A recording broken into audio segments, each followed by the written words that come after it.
Alors cet après-midi, nous avons réuni des experts du terrain, donc des chefs de cuisine, des diététiciennes, des experts scientifiques et on avait également la chance d'avoir l'équipe Link Up à nos côtés et des personnes de l'équipe marketing de Belle Food Service pour réfléchir autour des problématiques de l'alimentation des personnes âgées en institution. Et on a fait un focus sur la partie apport nutritionnel. On a parlé de protéines, on a parlé de vitamine D et on a parlé de calcium. Alors, le premier point qui les a motivés, c'est d'avoir l'occasion d'échanger en fait, tout simplement. C'est qu'on se pose tous ensemble et qu'on ait une discussion ouverte où chacun peut partager son expérience, mais aussi ses convictions et puis la vision et les idées qu'il peut avoir pour améliorer cette alimentation des personnes âgées.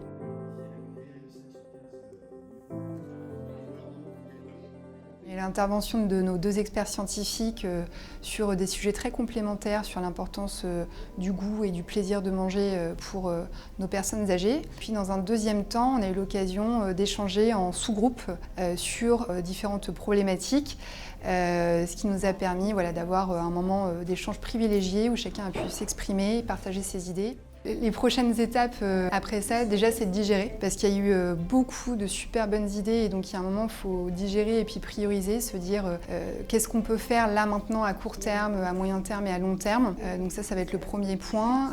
Ça va être aussi de faire de la pédagogie en interne. Donc pour nous, ça va être aussi un rôle de consolider les éléments qu'on a eus aujourd'hui pour les transmettre à nos commerciaux, qu'on ait tous le même niveau d'information.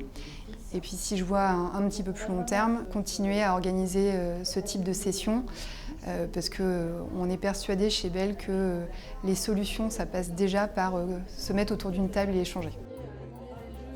Ce qui est très intéressant, c'est que dans la dénutrition, souvent on oublie qu'un produit peut être nutritionnellement intéressant mais pas toujours très bon. Et le côté plaisir pour qu'un résident puisse consommer est très important. Aujourd'hui, on se focalise beaucoup sur les protéines, mais dans le cadre d'une dénutrition, en fait, on a à la fois un déficit macronutritionnel, donc glucides, protéines, lipides, mais aussi micronutritionnel, micronutriments, on va dire, qui concernent le calcium et la vitamine D, qui sont parfois des éléments clés à prendre en compte dans une réalimentation de dénutrition, et en particulier pour les chuteurs et les petits mangeurs. Donc tout le challenge aujourd'hui, on a vu par ces échanges variés entre professionnels qu'il est important de communiquer entre personnel de cuisine, soignants, diététiciens pour pouvoir penser ces repas, faire en sorte de ne pas rester à des aspects très techniques d'apport, mais aussi penser au goût, à la conception, au nom que l'on donne au repas des sujets âgés en institution.